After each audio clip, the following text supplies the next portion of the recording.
Halo, assalamualaikum. Jumpa lagi dengan saya Putra dari Nunas Woodworking. Kita unboxing power tools lagi.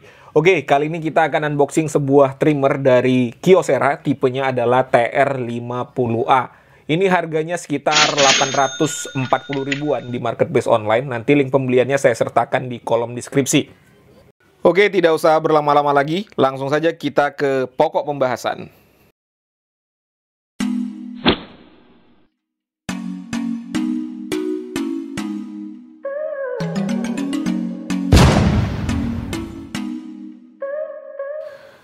Oke, kemasan produknya hanya seperti ini saja, hanya dus biasa.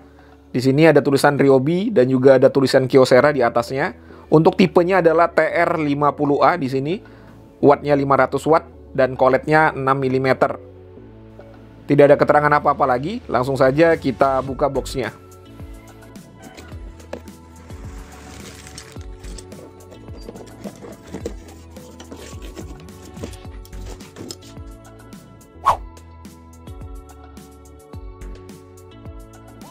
Di paket pembelian kita mendapatkan sebuah buku panduan. Jadi kalau kalian belum pernah pakai trimmer sebelumnya, silahkan dibaca-baca terlebih dahulu ya. Ini berbahasa Inggris. Lalu tidak disertakan kartu garansi di sini. Jadi kalau kalian nanti membeli, tanyakan terlebih dahulu kepada penjual bagaimana ngeklaim garansinya. Lalu ini adalah straight guide atau guidance lurus atau pemandu agar bisa lurus ya. Ini besi dan sangat tebal ini, kurang lebih ada 2 mm ini untuk ketebalannya. Dan sangat kokoh sekali. Mantap untuk build quality-nya ini. Ini kalau yang punya NRT Pro seperti ini ya, jadi sangat beda. Jauh sekali bedanya ya. Ketebalannya ini terlihat ya 2 kali lipatnya. Nih. Dan ini nggak kokoh ya, goyang-goyang. Jadi ada harga, ada kualitas ya teman-teman ya. Berikutnya kita dapat trimmer guide-nya. Ini trimmer guide ya teman-teman ya. Dan ini juga bagus sekali untuk material bahannya. Dari magnesium ya. Berbeda dengan yang tadi, straight guide. Ini dari magnesium untuk bahannya. Bagus ya. Lalu di sini dapat, sepertinya ini template guide dan kunci ya. Ya, ini ada kuncinya. Lalu ini ada mata straight bit nih. Straight bit lurus ya.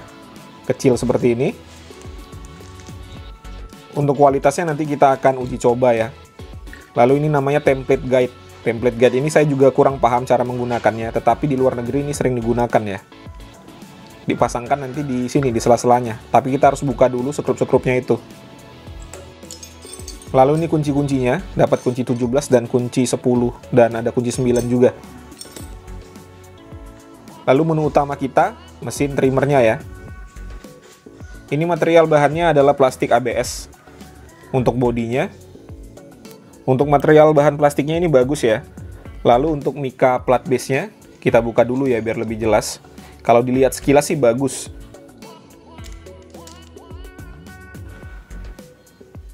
Ya, ini tebal sekali ya untuk mikanya teman-teman. Jadi ini tidak gampang patah nih, sangat-sangat tebal. Mantap ya, tidak pelit bahan. Kalau harga sudah 800.000 masih pelit bahan ya itu udah kurang ajar namanya ya. Untuk trimmernya kurang lebih seperti ini. Untuk bodinya saja, ini sangat-sangat kecil ya. Tapi sangat disayangkan untuk finishing ini kurang mantap. Masih ada yang tajam-tajam kalau kena tangan kita, jadi kurang nyaman ya. Nih, di sini tajam-tajam juga. Kurang rapih untuk finishingnya. Lalu untuk koletnya seperti ini ya. Dari besi nih untuk kuncinya. Oke, jadi kurang lebih seperti itu ya untuk build quality-nya.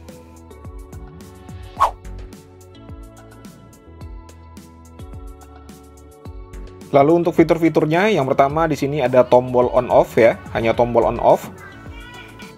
Lalu berikutnya, di sini kita mendapatkan tempat untuk guidance ya. Ini tatakan untuk guidance. Bisa dipasang di sini. Lalu ada pengaturan untuk ketinggian di sini ya. Ada jarumnya juga untuk menunjuk. Ini untuk strike bit nih biasanya ya, untuk mengukur ketinggiannya. Jadi bisa diatur di sini. Lalu berikutnya tempat carbon brush sudah di luar ya. Jadi ini gampang. Kalau kita mau ganti-ganti tinggal buka saja, tidak perlu bongkar bodinya. Lalu untuk di plat base-nya ini ada drat. Ini drat seperti ini nih. Ini jadi bisa dijadikan untuk router table ya. Tinggal dipasangkan saja ke mejanya. Jadi kalau mau dijadikan router table, plat base ini tidak perlu lagi dilubangi. Oke ya, untuk fitur kurang lebih seperti itu.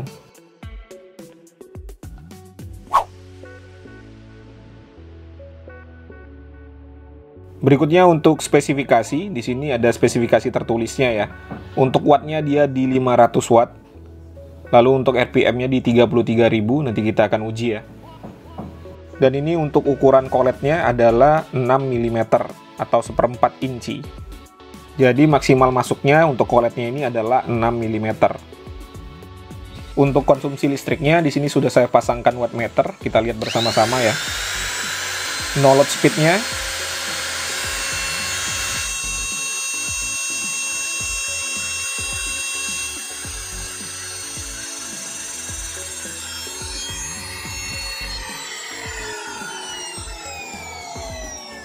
Oke, untuk no load speed-nya dia di 160 watt. Sekarang kita coba RPM.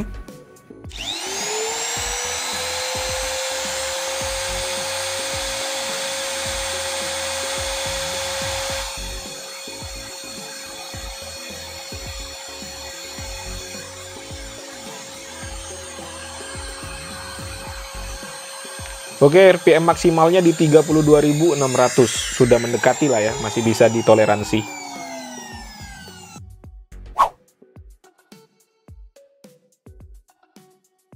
Berikutnya kita akan uji V-formanya. Saya menggunakan mata strike bit bawaannya ya. Kita akan coba membuat coakan menggunakan ini. Cara memasangnya kalau kalian belum tahu ya seperti ini ya, kurang lebih. Kunci nomor 10 di sini dan kunci nomor 17 di sini. Tinggal disesuaikan saja putarannya. Tidak usah terlalu kuat ya, nanti susah membukanya. Lalu di sini saya menggunakan straight guide-nya agar bisa lurus ya, membuat coakannya. Untuk ukurannya tinggal disesuaikan aja di sini ya, untuk lebarnya. Ya sudah pada tahu lah ya cara menggunakannya. Di sini saya membuat coakan kedalaman 1 cm, medianya kayu mahoni.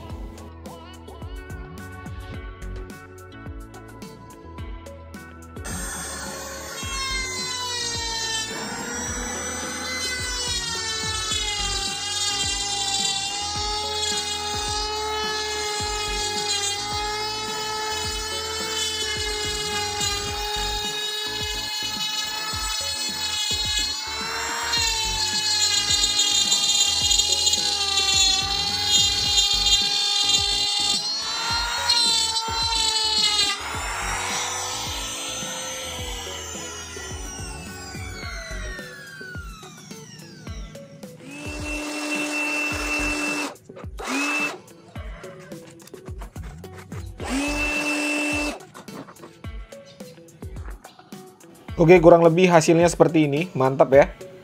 Tadi saya juga tidak ada kendala, tenaganya juga oke. Jadi kualitas untuk mata strike bit bawaannya juga oke. Oh iya, saya dapat satu kendala nih teman-teman. Untuk mata ini ya, mata trimmer yang dari Melteng, ukurannya sama sih 6 mm. Tetapi ini tidak masuk ya. Tidak masuk dengan koletnya ini. Sudah saya coba, nggak masuk. Saya nggak berani paksain, takut rusak. Ini ya, tidak masuk. Jadi kalau kalian nanti beli ini, jangan beli mata trimmer yang Melteng, karena tidak cocok. Tapi untuk mata trimmer Bosch masuk ya ini ya. Ini masuk. Dia milih-milih ya, nggak mau pakai yang murah dia. Setelah saya cari-cari salahnya di mana, ternyata di sini ya, di pangkalnya teman-teman. Nih, untuk pangkal yang dari bawaannya, dia agak mengecil ya. Di atasnya ini agak mengecil sedikit. Sementara untuk yang Melteng, dia tidak ada ya, langsung saja datar seperti ini. Jadi tidak bisa masuk. Di percobaan kedua saya menggunakan mata profil seperti ini dari Bosch ya, ini ya, mereknya Bosch. Kita akan membuat profil di kayu mahoni ini.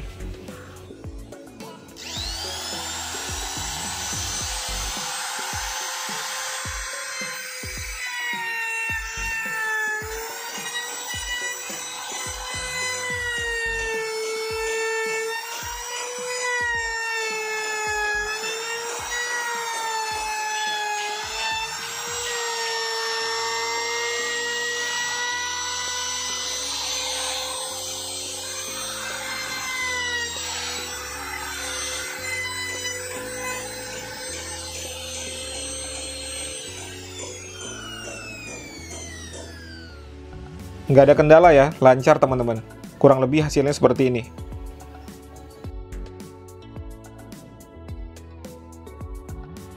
Oke, itu tadi ya ulasan singkat saya mengenai mesin trimmer dari Kyocera ini, TR50A untuk tipenya. Jadi kurang lebih hasilnya seperti itu.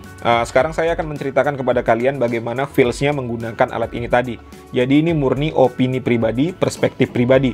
Kalau ada yang berbeda tidak jadi masalah, tuliskan saja di kolom komentar.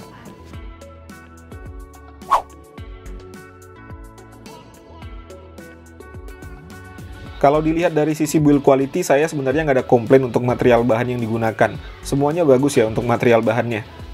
Tetapi untuk finishing ini kurang rapi ya, masih ada plastik yang tajam-tajam di tangan, jadi kurang nyaman. Lalu untuk fitur saya nggak ada komplain ya, ini sudah standar, sudah sebagaimana mestinya sebuah mesin trimmer. Untuk spesifikasi sendiri saya juga nggak ada komplain, wattnya saya rasa sih sudah pas ya, tidak terlalu besar juga tidak terlalu kecil. Tetapi tadi koletnya itu ya, tidak bisa masuk untuk mata trimmer Mailtank. Biasanya rata-rata kalau mata trimmer murah itu ya bentuknya sama kayak Mailtank itu, tetapi ya nggak masuk ya, berarti tidak bisa untuk mata trimmer murah. Sedangkan tadi Boss bisa ya masuk, dan kalau Boss itu ya harganya lumayan ya kalau mata trimmernya. Lalu untuk performa juga saya nggak ada komplain, lancar-lancar saja tadi saya menggunakannya, semuanya aman ya, tidak ada tersendat-sendat. Lalu untuk suhunya juga ini normal sekali.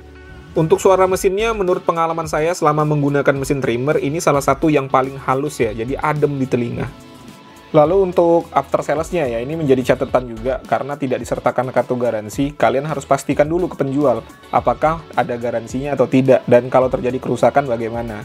Jadi biar tidak menyesal nantinya setelah beli. Dan berikutnya ketersediaan spare part, ini juga harus kalian pastikan dulu sebelum membeli.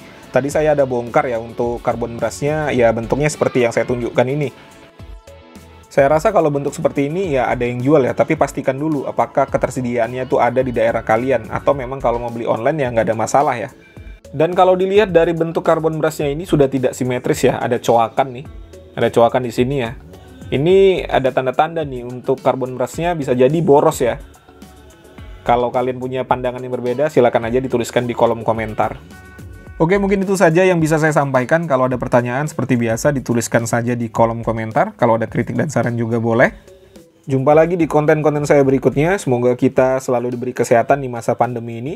Assalamualaikum warahmatullahi wabarakatuh.